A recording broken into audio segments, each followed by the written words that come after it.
hokimiyat, qon va dahshatli vasvasa. O'z akasining qoni to'kilgan taxtga o'tirgan odam endi hech qachon xotirjam uxlay olmaydi. Uning uchun har bir do'st xoin, har bir kosa suv zahar, har bir tun esa poylab turgan o'limdir. 18-asr Buxoro xoni Abulfayzxon o'zining mutloq hokimiyatini asrab qolish yo'lida avval eng sodiq odamlarini qatl qiladi, keyin esa butun boshli davlatni dushmanlar oyog'i ostiga tashlaydi. Bugun biz hukmdorning ko'r-ko'rona qo'rquvi va munofiq amaldorlarning xiyonati qanday qilib xalqni halokatga olib kelganini ko'rsatuvchi o'lmas durdona Abdurrauf Fitratning Abulfayzxon dramasini yoritib beramiz. Do'stlar, ushbu videoni obuna, like va izohingiz bilan qo'llab-quvvatlang. Bu loyihamiz yanada rivojlanishi va o'zbek adabiyotini yoritishda davom etishimiz uchun juda muhim. Qo'llab-quvvatlaganingiz uchun rahmat. Endi esa asarga o'tamiz. Har qanday qonli o'yinning o'z qoidalari va o'z o'yinchilari bo'ladi.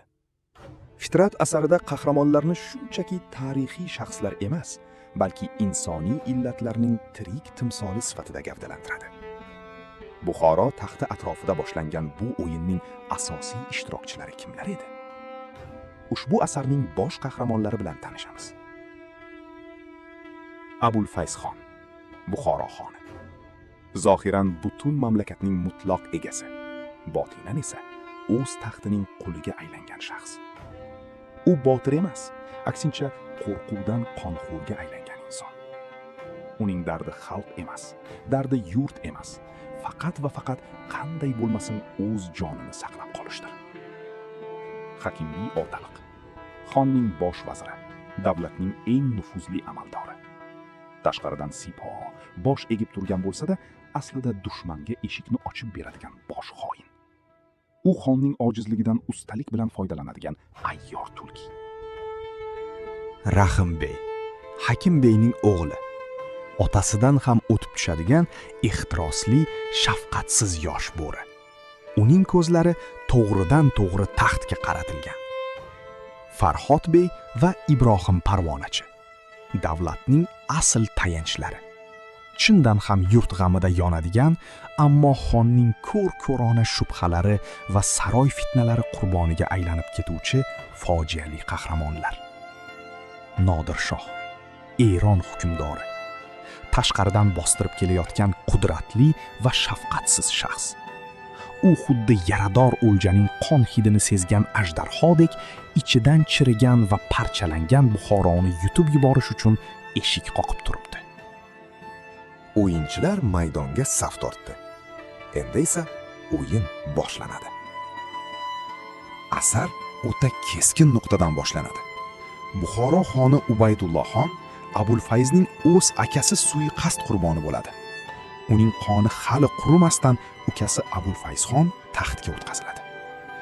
Taxtga o'tirgan kuniyoq uning qalbida bir dahshatli shubha tug'iladi. Akamni o'ldirganlar nega meni tirik qo'yish kerak? Axir bu taxt hammaga kerak-ku. Shu shubha uni yeb bitirishni boshlaydi. Hokimiyatni mustahkamlash uchun u dushmanlarni emas, o'zining eng sodiq odamlarini yo'q qilishga tushadi. Farhod bey kabi mamlakatning ustuni bo'lgan el orasida obro'li beklar xiyonatda ayblanib qatl etiladi. Abulfayzxon o'ylardiki, kimning kuchi ko'p bo'lsa, u ertaga xavf tug'diradi. Ularni ildizi bilan qo'parish kerak. Sodiq insonlar qatl qilingach, xon atrofini laganbardor, ayyor va shaxsiy manfaati yo'lida davlatni sotishga tayyor bo'lgan Hakimbey va Rahimbey o'rab oladi. Davlat boshqaruvsiz qoladi. Xazna talon-taroj qilinadi. Xalq eziladi. Mana shu ichki parchalanish, o'zaro qirg'inlar paytida halokat eshik qoqadi.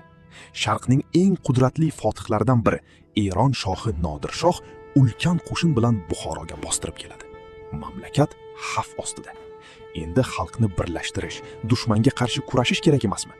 Ammo Abulfayzxon nima qiladi? U hali ham o'z odamlaridan, ichki isyondan qo'rqadi. Nodirshoh bilan jang qilsa, o'z amirlari uni orqadan pichoqlashidan qo'rqadi va xiyonat yuz beradi. Hakimbey Otaliq yashirincha Nodirshoh bilan til biriktiradi. Dushman darvozaga yetib kelmasdan davlat ichkaridan sotib bo'lingan edi. Nodirshoh Buxoroga yetib keladi. Abulfayzxon dushmanga qarshi birorta ham nayza otmasdan qarshiliksiz taslim bo'ladi.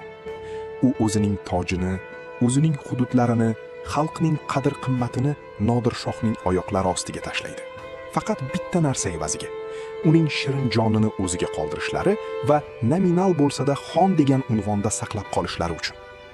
Jon shirin, taxt shirin, millatning g'ururi va mustaqilligi esa bir chaqa. Nodir shoh Abulfayzxonning kimligini, qanday ojiz ekanligini ko'radi. U o'z o'g'liga Abulfayzxonning qizini zo'rlab nikohlab oladi va ortga qaytadi. Ammo u ketishdan oldin Buxoroning haqiqiy boshqaruvini ayyor va ehtirosli Rahimbey qo'liga topshirib ketadi.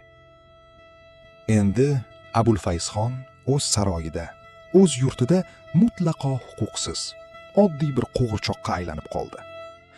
U o'ldirmagan, avaylab o'stirgan ilonlari Hakimbey va Rahimbey endi uning bo'g'zidan olishga tayyor turardi. U g'ururini sotib qutqarib qolmoqchi bo'lgan joni endi baribir xavf ostida edi. Abulfayzxonning dahshatli tushlari o'ngidan keladi. Rahimbey endi faqatgina amir bo'lishni xohlamaydi. U Ashtarxoniylar sulolasini butunlay qirib tashlab, o'zining Mang'itlar sulolasini taxtga o'tkazishga qaror qiladi. Tunda qotillar Abulfayzxonning xonasiga bostirib kirishadi. Yillar davomida o'limdan qo'rqib, minglab odamlarning qoniga botgan xon endi o'z qotillari oldida tiz cho'kib, jonini so'rab yalinadi. Ammo shafqat yo'q edi. U shuncha vaqt avaylagan, o'z akasining, sodiq beklarining va butun boshli millatning qoni evaziga ushlab turgan qonli taxtida vahshiylarcha o'ldiriladi. Uning o'g'illari ham qatl etiladi. Fitrat bizga faqat bir hukmdorning o'limini emas, butun bir millat va davlatning jaholat, xudbinlik va qo'rqoqlik tufayli qanday qilib vayron bo'lganini ko'rsatib beradi. Abdurauf Fitrat bu asarni 1924-yilda Turkiston o'z mustaqilligini yo'qotib, yangi bosqinchilar qamalida qolgan bir paytda bejizga yozmagan edi. Bu shunchaki tarixiy asar emas, bu xalqqa va kelajakka qilingan qattiq ogohlantirish edi. Mutlaq hokimiyat insonni ko'r qiladi. O'z xalqidan, o'z ziyolilaridan va sadoqatli farzandlaridan qo'rqqan hukmdor oxir oqibat davlatni begonalarga va ichki dushmanlarga o'z qo'li bilan topshiradi. Taxt qon ustiga qurilmaydi. Hokimiyatni xalqning dardi bilan emas, qon va dahshat bilan ushlab turmoqchi bo'lgan har qanday shaxs oxir oqibat o'zi o'sha qonga g'arq bo'ladi. Abulfayzxon fojiasi bu shaxsiy manfaatini millat manfaatidan ustun qo'yganlarning fojiasidir. Agar ushbu ibratli tarix sizga manzur bo'lgan bo'lsa, kanalimizga obuna bo'lishni, videoni do'stlaringizga yuborishni unutmang. Keyingi asarlarda ko'rishguncha.